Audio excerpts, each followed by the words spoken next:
Hey everyone, it's Brittany. Today we are finally continuing our epic 7-part series of this Are No Sleep. This would be the second update, or the third part 3 of I found my old copy of my favorite childhood movie, and something is seriously wrong with it. So let's just jump right in. I didn't sleep Saturday night and went to work at 7 a.m. Sunday in a daze. I tried to talk to Jesse, but Mark exploded the minute I walked in the door. Jesse herded him into another room, but the walls are thin, and I heard him screaming over and over, "I don't want any of you fuckers in my house." I left the second my shift ended. Jesse stayed behind to work another double. At home, I drank an entire pot of coffee, but fell asleep anyway. I dreamed of baby Caroline and woke up drenched in sweat. It was 6 in the evening. I showered and dressed, then made more coffee. I didn't check my phone or computer. I knew I'd look up William Hyde, and I didn't trust myself with whatever information I'd find. I still wanted to talk to Jesse, so at 10:30 in the evening, I drove to the house, parked across the street, and waited. Jesse finally emerged at 11:45, looking exhausted. Mark ran out after him. "Wait, you gotta see my car." Mark loves building model cars and loves showing them off. If Jesse isn't available, he'll present his cars to the wall. But he'll speak loudly, making sure I can hear. Jesse was suitably impressed as Mark showed off his model truck. Finally, he clapped Jesse on the back and darted back inside. Once the door shut, Jesse withered and shuffled down the street. I got out of my car. He noticed immediately. I could practically see him wavering. Run or wait. But he's Jesse, so he didn't just wait. He walked over to my car. "Is this about yesterday?" "Yeah." Jesse stared down at the asphalt, silent for so long I didn't know what to think. "Let's talk in the car." I got in. He dithered outside for several minutes. I thought he was going to run off, but finally, he slid into the passenger side, wiping his eyes. He drew a hitching breath and said, "I call them painted dreams. Before yesterday, they looked like actual paintings, not cartoons. I've had them as long as I can remember.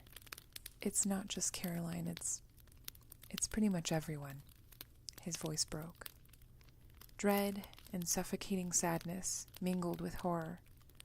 I was going insane after 3 days, and he'd been having them every night all of his life. "What are they?" "I don't know. Memories? Visions?" He pressed himself against the window. "It's my fault. When I fell asleep the other night, I was dreaming it. What you saw with Caroline. It must have imprinted on the tape somehow." "Then everyone would have seen it, not just us." His voice shook. "Then I don't know. You're my only friend. We're close? Maybe that's it? I don't know." He bit his lip as his face crumpled. "I'm sorry." I wanted to comfort him, but didn't know how. Until this point, he'd been a great coworker and casual friend. That he considered us close broke my heart. He took a deep breath, clearly struggling to calm himself down. "It's just the tape, right? You haven't seen it anywhere else?" I hesitated. His voice immediately shrilled with panic. "Are you dreaming about it?" "Yes," I admitted. He leaned over, resting his elbows on his knees, and covered his face. When he finally looked up, his face was swollen and blotchy. "Did you see anything else?" That small, bone-thin creature with the glowing, static skin filled my mind's eye. "Why?" "So that's a yes." "Does it matter?" "Yes, If it comes back, don't listen to it. I didn't see, he suddenly snapped. You don't need to lie, all right? Mortification replaced the upset, and he covered his face briefly before settling back into his seat. You don't need to. Not to me. I apologized and asked, do you know what it is? His internal struggle was almost palpable. I'm not sure. Did it ever talk to you? All the time. And I listened. The horror must have been apparent on my face because he continued quickly. Once, when I was a kid. It didn't work and I'm still paying for it. He paused. I know you want to listen. I still do too, but it's not worth it. I didn't answer. You'll get used to the dreams. I'll help you. If you think I can, if you want support, I'm here. I heard him, but thoughts of him and Caroline consumed me. The horror that they'd experienced, the pain they suffered, anger surged through me, heavy and electric. You only dream about people you know. It's good because there's no mystery. You can see that they're okay and that they're safe. So are the people who hurt them. I know, but you can't change it or do anything about it. Dreams aren't evidence. So you have two choices. You can give in, give up your freedom, and risk your life for revenge that isn't even yours. Or you can live with it. He exhaled slowly. Here's the question I had to ask. Is it harder to live as a witness than as a victim? He kept talking. I wasn't as attentive as I should have been and didn't catch his last sentence. I only sensed the tension after. What? I asked. He looked miserable. I haven't had a painted dream since we watched that movie together. The implication wasn't lost. He'd transferred this curse to me. The thought of enduring these dreams, not just about him and Caroline, but to everyone else, made me want to scream. Instead, I cried. Other than skittish shoulder tapping, Jesse has never touched me, so it was a shock when he pulled me into a hug. He tried to soothe me, but ended up weeping himself, and that made it much worse. All I could see was his 10-year-old self crying over a dead body in those lush, dreamy woods. I couldn't stand it. I told him it wasn't his fault, but I needed to be alone. I don't think he believed me, but I wasn't lying. I don't blame him. I'm actually glad he was a reprieve. I don't want to be that reprieve, but at least he's free. I went home, cried more, and slept. I had an animated dream. A painted dream. Of Jesse. He was older, 12 maybe, sitting in a dark barn. Shafts of sunlight spilled through holes in the roof, creating a soft spotlight. Dust motes drifted in the air like tiny fairies. No, his child voice was choked with tears. If you don't, he'll find more. A soft, familiar hiss issued from the shadows. And more, and more. There will always be more. He shook his head violently. You're going to be like him. Every time he kills one, it comes closer. That's why he makes you watch, so that you'll become him. Jesse screamed, I'm not like him. You're close. You think about it. You dream about it. Soon you'll want to do it. A familiar, inhumanly thin shape flickered in the shadows. Not static this time, but living paint, swirling swaths of rich oil color dancing all over. No! Jesse shot to his feet. I will never want to. That's a lie. The painted phantom stepped in front of him. Sunlight made it breathlessly beautiful. And you know it. The barn door creaked open, spilling soft light into the darkness. Tools glinted on the nearest wall. Pitchfork, axes, saws, shovels. The painted phantom melted into the shadows as a man entered. Blood and mud caked his naked body, like he crawled out of a bog. That was a mental image I didn't want. A murderer, submerging himself like a crocodile until the victim came along. He pulled the axe off the wall and went to Jessie, who looked up at him with mingled horror and defiance. I couldn't see the man's face. Sun hit the back of his head, casting his features into stark, blank shadow. He had hair like Jessie, though, coarse and black, falling in haphazard waves down to his neck. He put a large, muddy hand on Jessie's shoulder and steered him outside. Jessie looked back fearfully as the painted creature flickered in the darkness. The man slammed the door and Jessie began to scream. "I was prettier then," hissed a soft voice in my ear. "But that's because he sees beauty, even when there is none. Not like you." The static phantom stood at my side, regarding its multicolored doppelganger. When it spoke to me, it broke a paralysis I hadn't even recognized. In these dreams, I'm a numb, invisible witness with no thoughts or feelings until I wake.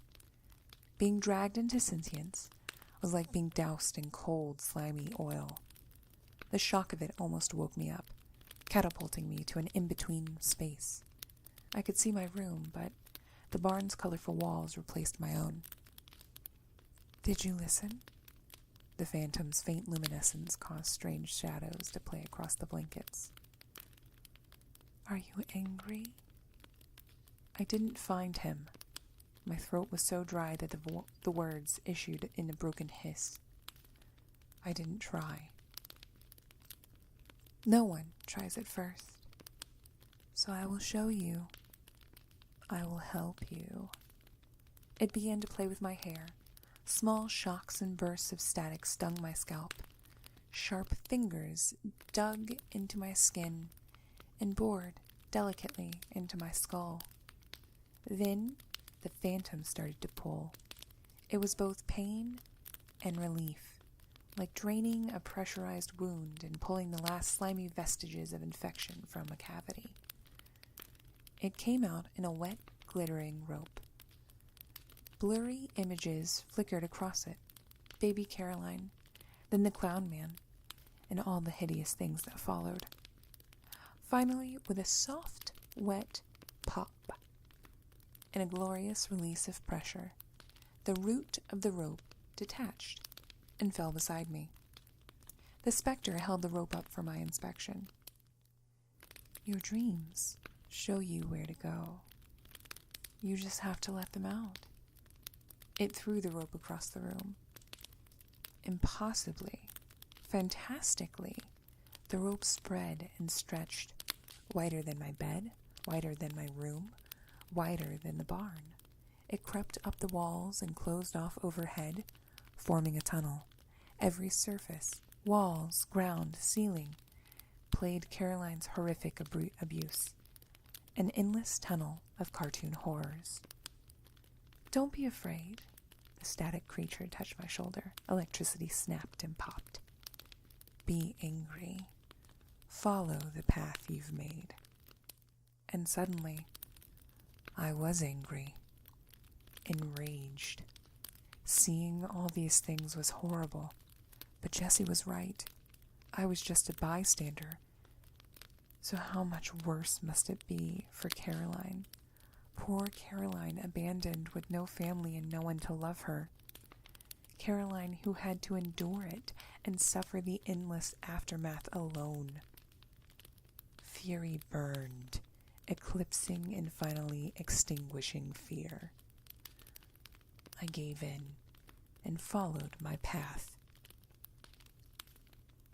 Every image of Caroline broke my heart, and every sight of the clown man made me so mad I could have thrown up or screamed. But neither of those were beneficial. Energy was beneficial. Speed was beneficial. So I redirected that energy and ran Soon enough, a house appeared at the end of the tunnel. It had threadbare carpet and stained walls. A battered poker and brush sat before a dark fireplace. The tunnel followed me, enveloping the entire house as I checked the rooms, kitchen, bathroom, den, and finally, a familiar, dreary bedroom. Even after all these years, a single lamp lit the room. An old man curled up on the bed like a baby, tiny and withered. But as I drew closer, the clown face superimposed over his features. And I knew. I tiptoed back to the living room and grabbed the poker. He brutalized Caroline, so I brutalized him. I made him bleed and break and squall. He was old and fragile, so I expected him to die quickly, but he didn't die at all. He kept screaming, kept flailing, kept begging for his life. Finally, I gave up and hurled the bloody poker at the wall and stalked away. The static specter came loose like a flood and spilled over the clown. Slowly, it diminished the body. When nothing remained, the phantom bled back into itself. "Go back," it said. The tunnel was blank now. Some of that empty grayness of a dead tube TV. Some of it was static, lighting my way home. I entered my room and saw myself sleeping restlessly. The room started to spin and I woke up, alone on my bed, in a dark room. Horror and disgust overwhelmed me, and I wept for hours. The static creature returned eventually. "Did I really kill him?" I croaked. "He died in his sleep, dreaming of you." It's sick, but I felt much better after that. Well, enough at least to ask another question. "Why me?" "Curses are living things," it answered. "Love and hate create curses. Love and hate transfer them."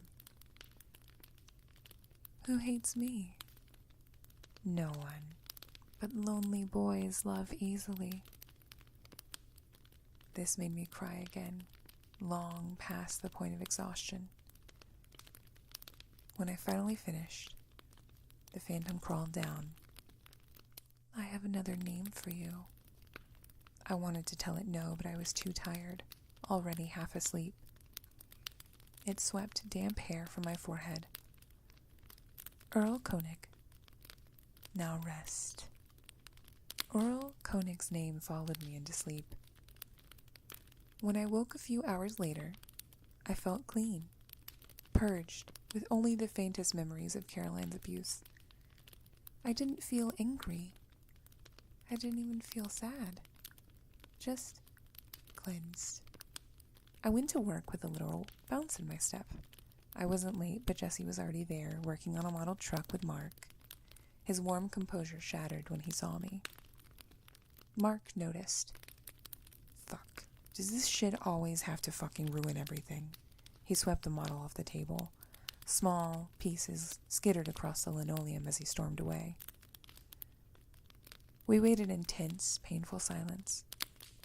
Finally, Jesse asked, "How were you last night?" I hesitated. Was he asking about the clown man? But how could he possibly know? So I took a chance and lied. "I just didn't sleep." Jesse's face twisted. "I'll leave you alone. Don't worry about doing anything today. Just relax if you can." His words were uniquely heartbreaking. No one had ever helped him, but his first instinct was to help me. And what had I done in return? Kicked him out of my car for trying to comfort me?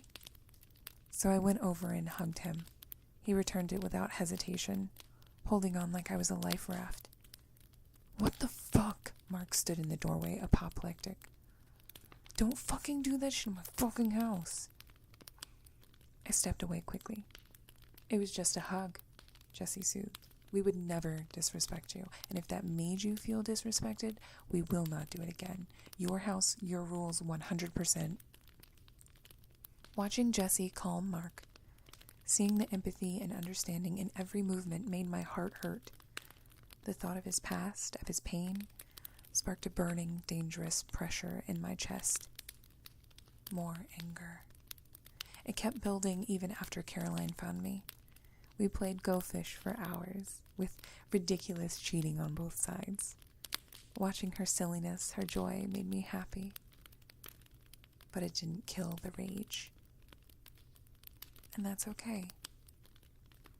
Because Jesse's last name is Koenig.